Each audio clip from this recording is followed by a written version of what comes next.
Okay, so this actually is the first session. We have we'll start with the Databricks. On the Databricks side, today I'm going to give an introduction about the basic concepts.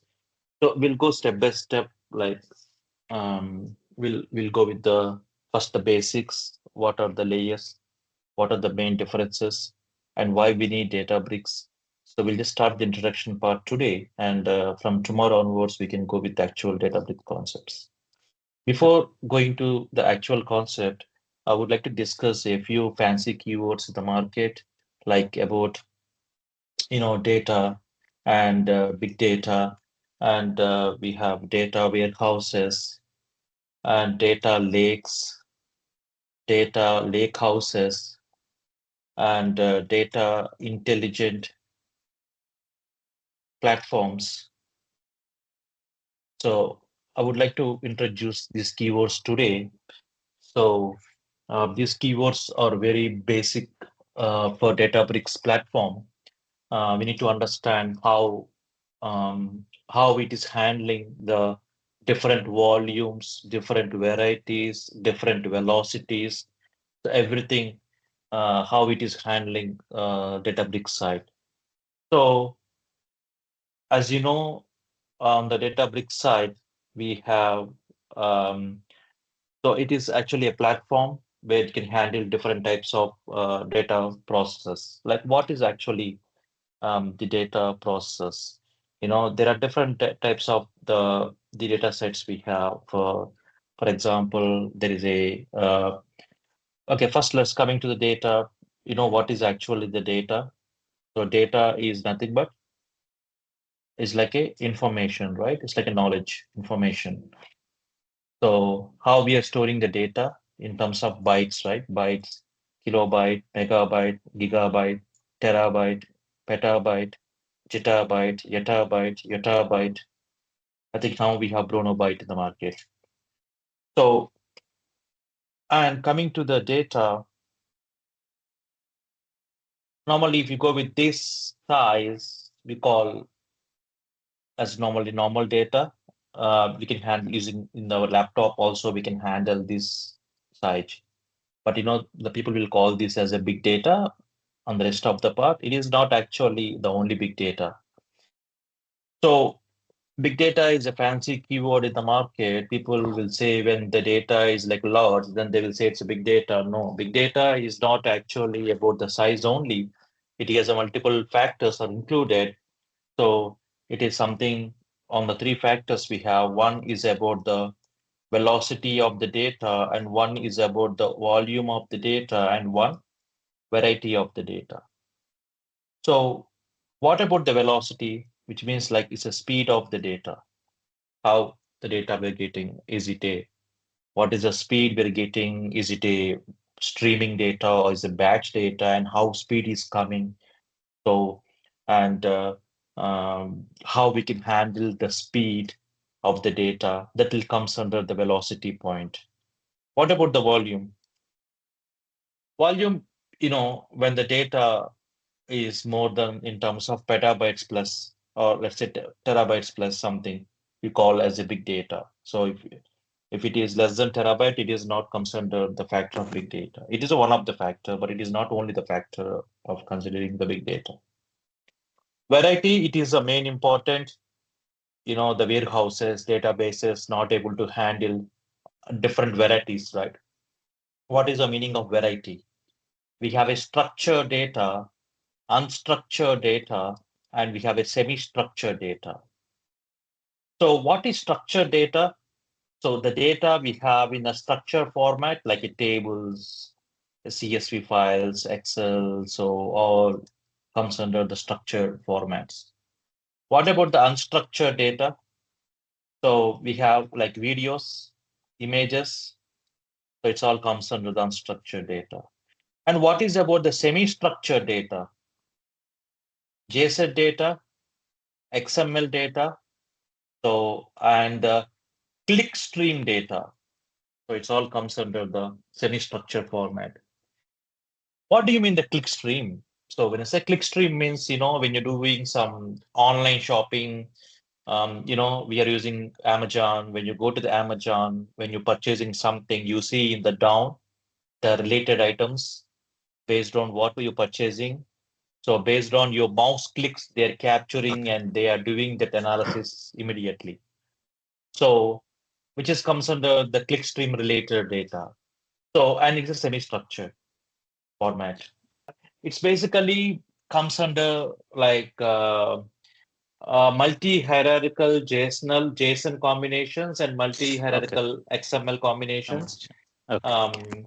Mostly they will use the backend as these XML when it's coming from the web by default, it must be XML or JSON. But how complexity it depends upon how the defining the item. So about the parents, subdirectories, directories, like everything. So and that is a very huge data, very complex structured data. It is not about like directly like a key value pair. It is comes under very complex structured formats. So yeah, so we have these all different varieties of the data. So when we are considering all these done, we can say yes, it is a big data.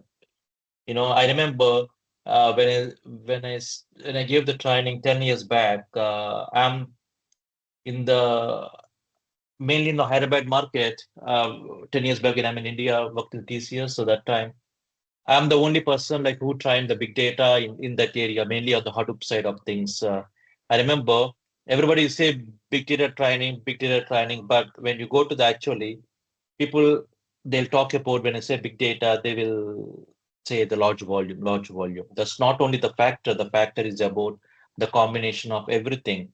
So um, I mean, because when the client comes, client say, "Hey, I have a big data." Now, my first question is, "You are talking about the size?" Yeah, he will say, "Yes." No, I'm not asking about size. I'm asking about what varieties you have and what velocity you are getting. Can you confirm those three? Then I will say it's a big data or not. So at the end, these three are matters coming to the big data consideration. So how we can handle this big data?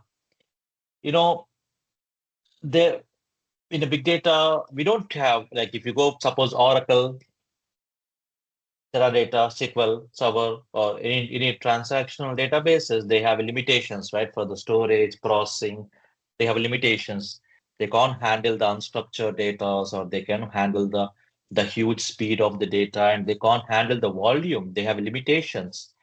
So we need to handle the big data combinations. So that's what we got the Hadoop in the market, and then to optimize the Hadoop, we got the Spark performance.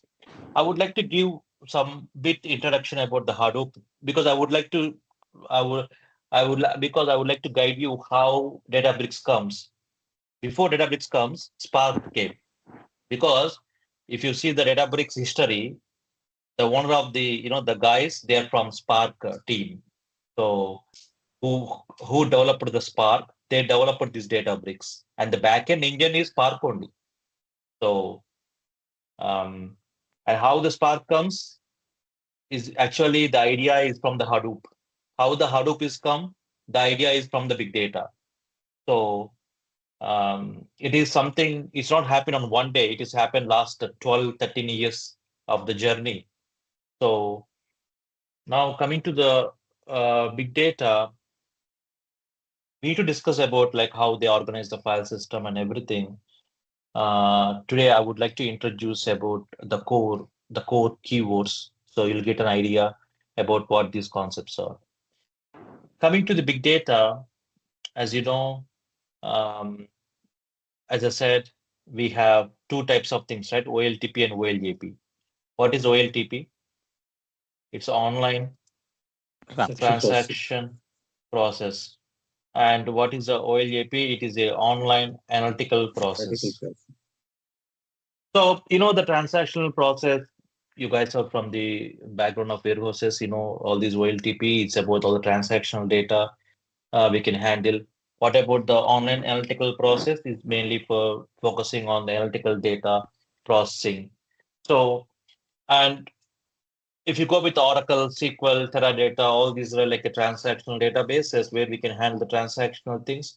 And coming to the OLAP, the analytical process, we have to analyze the data. For example, if I take some bank, suppose if I take the bank and let's say we have some transactions are going on. At the end, we are going to store everything in the warehouse.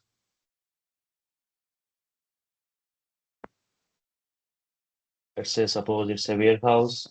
I can say, for example, there are some number of customers doing the banking transactions.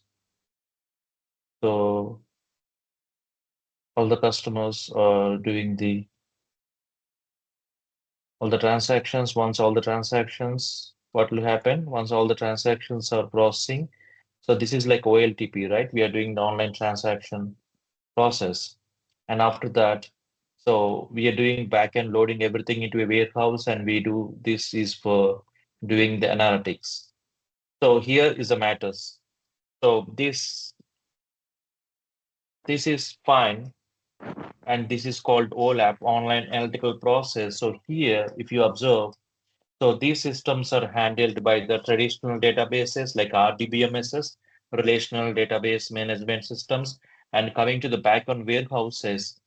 So if we have a huge data and if we have different types of varieties, so how we can handle this? It is not possible to use the RDBMS system because they have their own limitations on storage, process, handling the varieties. So that's why we got the Hadoop. So Hadoop is we can handle in Hadoop, we can handle like any amount of the data, we can do storage, and we can handle any variety of the data, and we can handle any velocity of the data. So that's why we got this the platform for Hadoop, which is doing the storage. The basic idea of right now, the new tools in the market, if you take the Spark platforms or if you take any advanced platforms, the basic idea they got it from the Hadoop only. It's open source from the Apache. So they got this idea from the Hadoop platform. So now I'm coming to this. Everybody call this storage as called data lake. It's data lake. So the combination they call as data lake. So what is the meaning of this? What is actually the meaning of data lake? So we have data warehouses that we have limitations, and coming to a data lake, the platform in a Hadoop, we use a storage called HDFS, Hadoop Distributed File System, and we call that as data lake. So data lake is nothing but data lake is the only one which can handle all these things like the velocity and the volume and the varieties, everything. Suppose if you take a Oracle, SQL, take any RDBMS, can you imagine the videos can handle, images can handle? No, can't handle. But coming to the data lake is actually a centralized storage. So data lake is a centralized storage. Now we can call this as a SSOT layer, single source of truth. Single source of truth layers.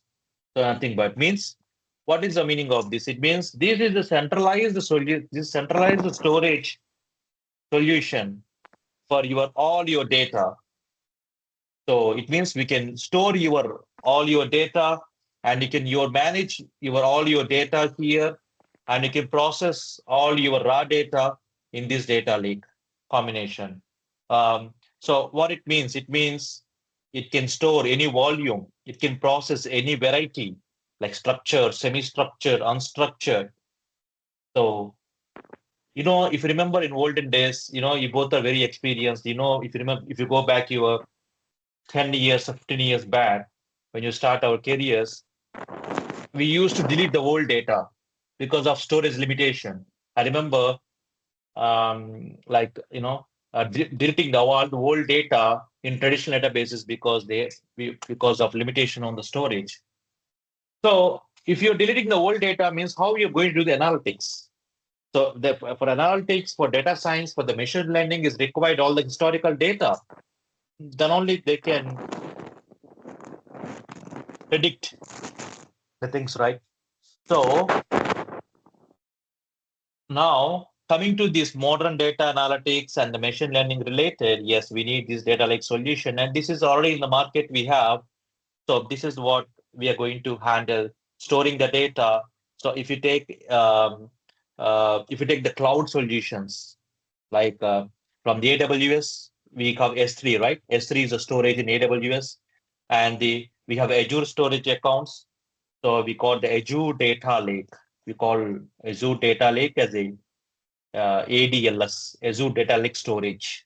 Nothing but Google have a Google storage accounts. Um, so like that we have. Uh, Now everybody is giving a solutions based on this background of data lake. Um, Even for Databricks, we are going to use this, but now we got some advanced. So we're going to see what is that advanced. So now we have covered the data, big data, data lake. So you know already data warehouse. Now I'm going to explain about what exactly it is doing. So what is actually data warehouses and data lakes difference? Suppose if I take suppose data warehouses, we have a data in external databases. Sorry, I'll take a few minutes for designing things. I like to explain while designing. I don't like to go with the actual more text.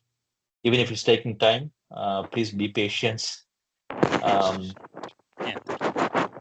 so because I'll always recommend to design some diagrams because the diagrams will register in our mind. Um,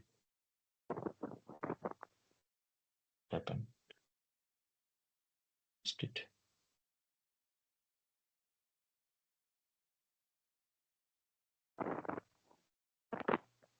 I think the server is down. Okay, let me just do it again.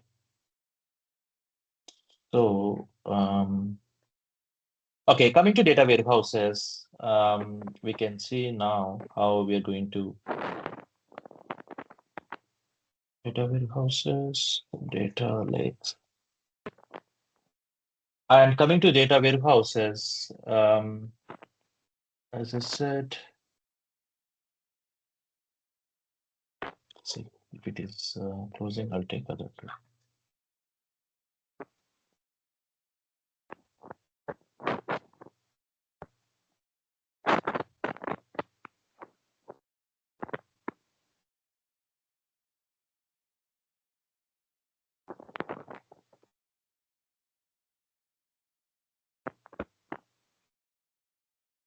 I think the browser have some issue. Let me just reconnect, guys.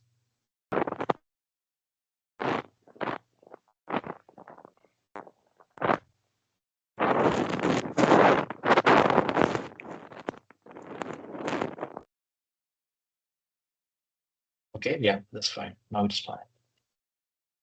So, suppose I'm taking operational data, and let me take this as a external data. So what will happen? It doesn't matter what is the data is coming from, external, operational. So now the thing is we are going to transform.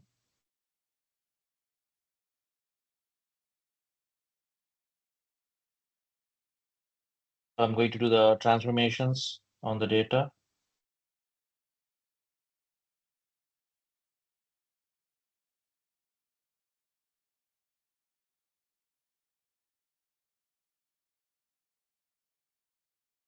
So, and then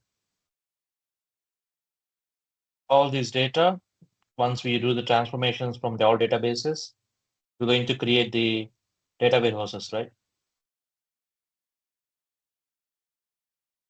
So this is for the data warehouses. And what we are going to use it for, we're going to use it for the reports, those BA reports,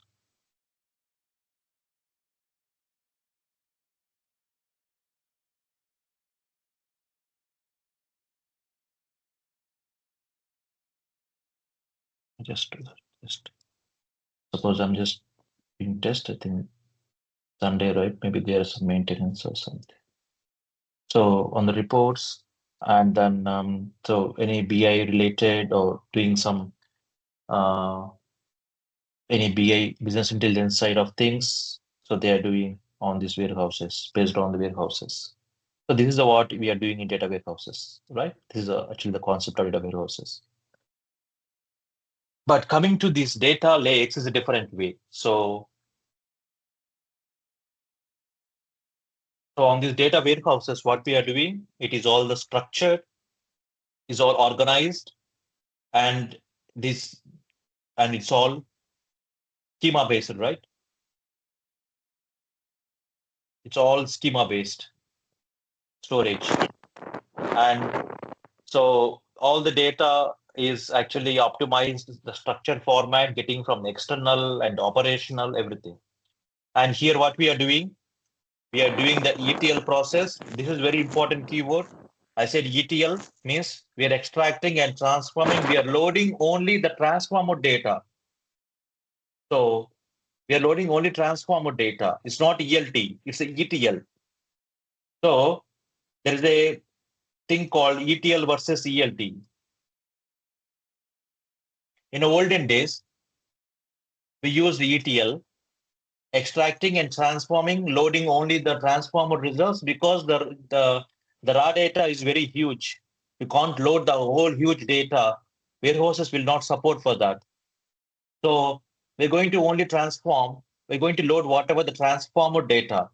But what if I required another transform? Let's write again and do transform again. That's what we did in the warehouses, right? So it's all the transformer things, means only cleaned and processed data is stored in the warehouses, and which is ready for to use in the BI for the reporting purposes. So if you ask me what are the use cases we use for the warehouses, reports, dashboards, analytics, only for the design, only for the decision making of the structured based on structured data. So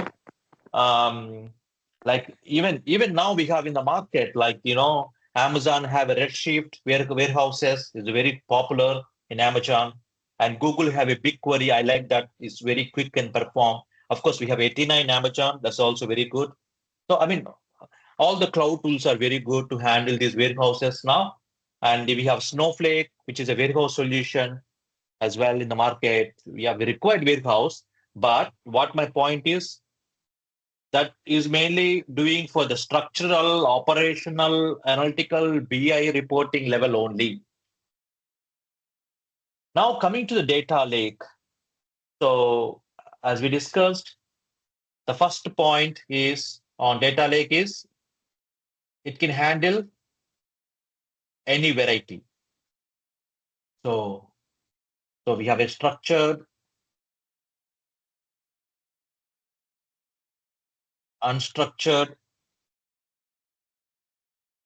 semi-structured data. So anything we have. So that platform, all the data is going to the data lake. So what we do with this data lake? So the data lake, so if you say it's like a lake.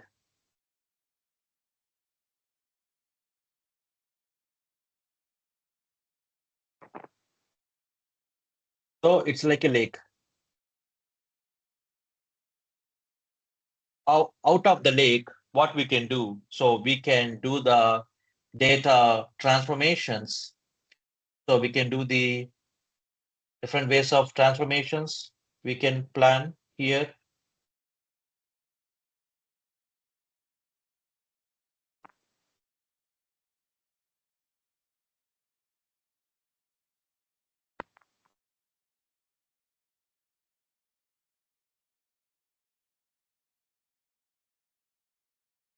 So we can do the data preparation and validation on out of top of the data. Let me just this, yes. And then and the other side, as we discussed, we have uh, ETL.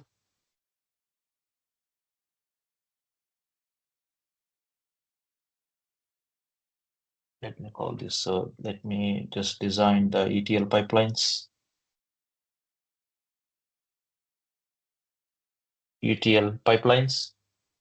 And we are creating the real-time databases on the top of the data lakes, real-time databases.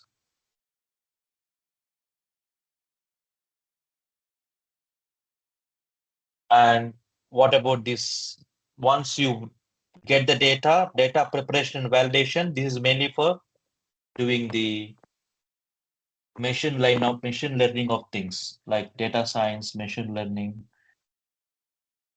of the things. So machine learning.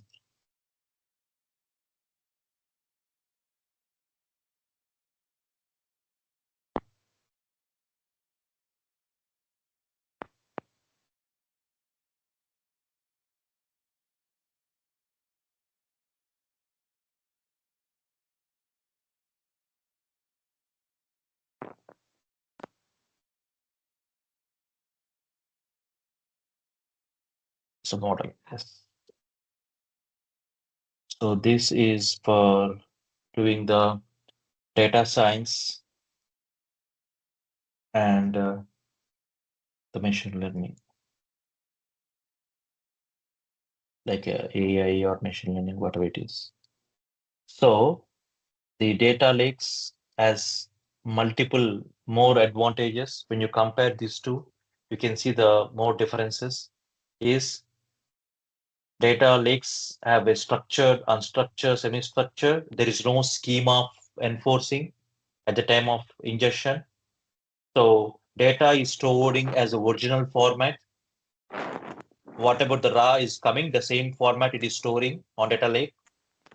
And we have a ETL process you can apply later. If you observe here, the data is already stored in data lake, and then we are applying a transformation after the thing. So which is called ELT. You first extract and then load and then apply transformations based on what data you want to pull. So that is what. And if you ask me what are the use cases though, like machine learning, data science, and all the real-time applications, or we are using this type of data lakes. It can handle any varieties, right? Text, video, audio, images. So the if you ask me where is the AI is why AI is no popular now from last 5 years is mainly because of these data lake concepts. Mainly because of this data lake, because we got the vast amount of data, and when we apply the our analysis analytics on top of the data, we're getting the results. So that is what we have the main differences. So if you ask me where we can use, so the data warehouses are traditional structure systems for mainly for the reporting purpose, BI, historical things, reports, and the data lakes are modern and very flexible solutions for storing and analyzing the different formats of data and doing advanced analytics on data lakes side of things. So this is the main difference we have on the strengths. So I mean, they both have different strengths and different downsides as well. So if you ask me what is the downside of data lake, which means it's a complex to set up. And if you ask me the BA reports, so is when you compare to the BI reports, like in data warehouses, we have a cubes and everything, and the performance is a bit faster, right? But on the BI side of things, we can see some issues with the data lakes side of things. Um, and there is a too much stuff to govern. Governance is very important because if you see like multiple teams are working together and using the same data, so the governance has to be used. And one more thing is, even if you use these lakes, we require warehouses. Warehouses is still mandatory. Is required. It's not about something. Okay, let's delete this and use this. No, because they both have their own strengths. Um, so that's what we have. It depends upon what use case you are using. Like if your use case is about some SQL analytics or BI related, go for warehouse. And of course, it depends upon data and varieties, and depends upon what formats data you are receiving everything. If you're looking for data streaming, advanced analytics with data science and ML integrations, go for data lakes combinations. So that's what we have. Um, so that's what we have, and is mainly for doing the predictive analytics, prescriptive analytics, automate decision makings. Data lakes are very advanced. So now you know these two. Now you understood these two differences. If I want a solution where I can combine these two, okay, for example, I'm the customer, I have many problems. Okay, I'm looking for a solution where I can use these two combinations. Do we have any solutions in the market, like giving a one tool or one solution to support these two systems? Like I want a tool where I can use a warehouse, and I want a tool where I can use data lake. I don't want to use multiple systems or multiple. I'm looking for a one solution where I can integrate these two and use it these two at a time. So that's what we got Data Lakehouse. I'm sorry if I'm explaining too much stuff today. So Data Lakehouse. So house is coming from warehouse, lake is coming from data lake. So it's called Data Lakehouse. Um,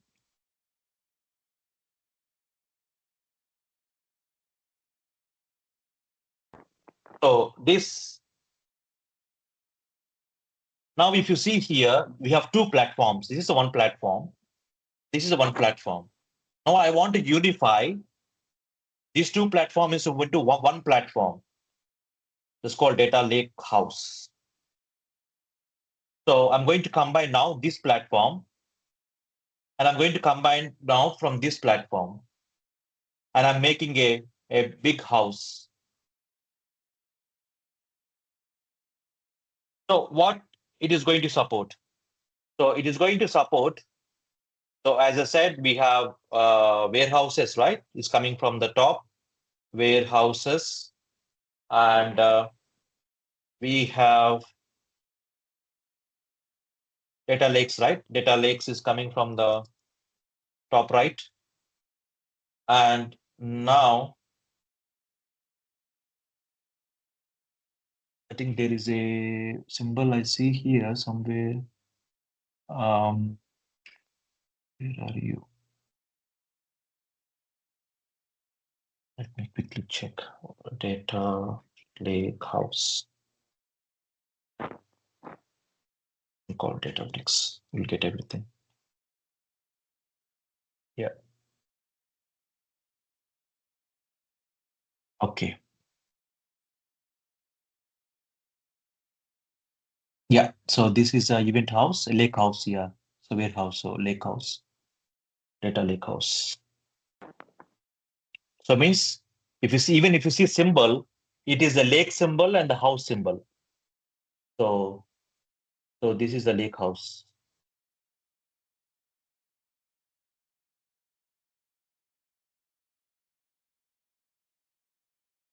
Okay. And now what is this giving? It is giving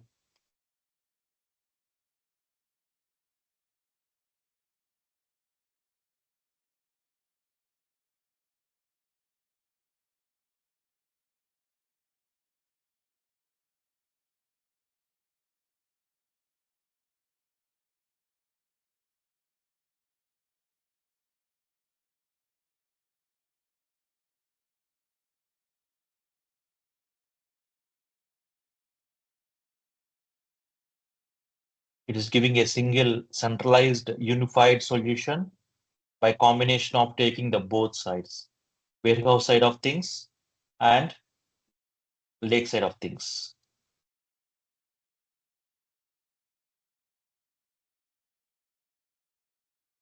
So this is called Lakehouse. So it is a one platform to unify all your data. So this is a single solution where you have all your data is here, and you can do all your analytics here, and you can do all your AI workloads, everything you can use. So this is all machine learning, SQL, BI, and all the use cases, streaming use cases. So all the BI use cases you can access, and all the machine learning analytics use cases you can access here, and it's all one single security governance approach for all your data assets. This is very important things to know, because there is a lot of headache when you have multiple systems, multiple sources, multiple users, everything. But when it's coming to the unified solution, it's easy to handle. So it is all about unified data and one solution for your security. Um, and it is a open, reliable data platform to handle all your data types. It's a big headache, right? If you understand the data type on the warehouse, we have something like limitations. So we have where characters, something limitations, and the I fed up a lot with the. I think on the SQL Server I played around 10 years back. I remember varchar as limitations. I can't load the huge data, or it's breaking the jobs because of the sizes issues. Oh my God, it's taking a lot of issues when we playing with the limitations. But now, when you're coming to these big data solutions, you we never faced any problem about the loading data sizes because all dynamic. So mainly on the data type side of things, they can easy to handle.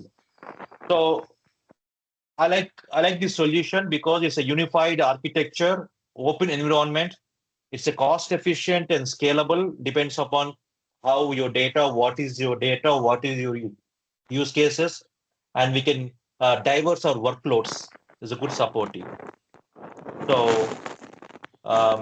this is all about data lakehouse thing. We'll go more in depth, but I'm just giving today the high level keywords. What is what? When you're coming to the actual playing with the tool, you will see all this practically, how we are storing and how it easy to access. So this is a very important session today, to just to know the keyword things. And finally, I said intelligent platform. Is it really intelligent? Yes, because I'm adding AI. So people never trusted the human minds, and now they trusted with the AI minds. Don't know what's going to happen in future, but as of now, it's intelligence. So data intelligence. So data intelligence has different things, which is nothing but it is going to understand your data. So what is the meaning of intelligence? So which means when I have a data, I'm going to add data with AI is equal to intelligence. So now one architecture is fixed, which is lakehouse is we have data.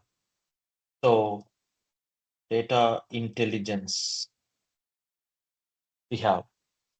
So we have democratized data and we have democratized AI, and then we are calling as this data intelligence AI. So what is meaning of this data intelligence? So data intelligence AI is nothing but they have added AI to this lakehouse. So and then uh, they have added the AI with assistance and the Delta Lake combinations where you can do the acid properties changes. And we have a Unity catalog by combination of all these. with the AI combination, and they said intelligence means the intelligence platform is understanding your data and your business, both data and business, and can support your needs from the beginning point onwards. That's called we call data intelligence platform. So they have multiple layers.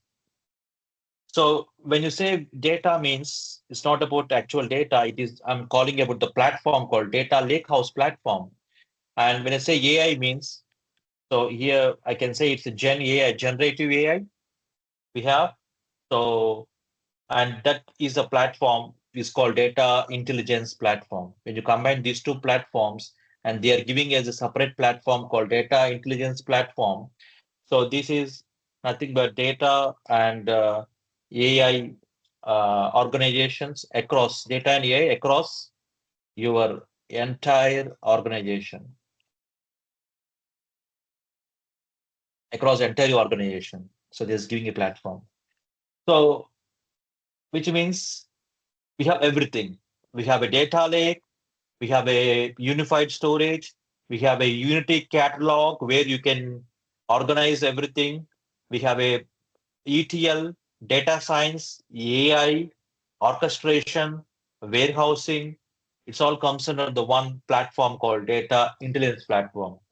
So I'll go more in depth on the next session on the Data Intelligence Platform because there's a big diagram I'm going to design by combining all these things into one. Um, so I think I don't want to give too much today. I hope you understood as of now.